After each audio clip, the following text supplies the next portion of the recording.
Hey guys, welcome back to another quick tutorial video of Tech It's Simple. In this video, I am going to show you how you can make an Outlook account on your phone.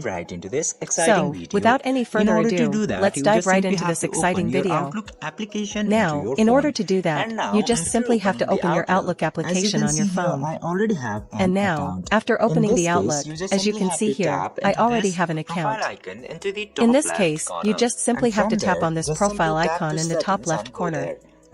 From there, just simply tap on Settings. After going to Settings, you will get this Add Email Account option.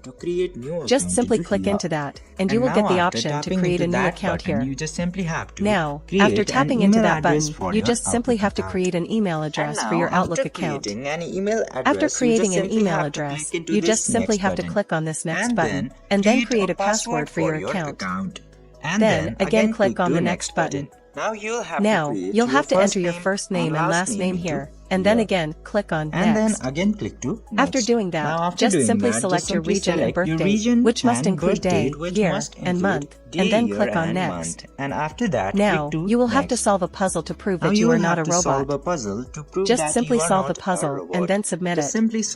After doing that, your verification will be completed, and now, after doing this, your new Outlook account will successfully be created. I hope this video was helpful for you. If yes, don't forget to like, share, and subscribe to the channel to never miss another update. Thank you for watching the video.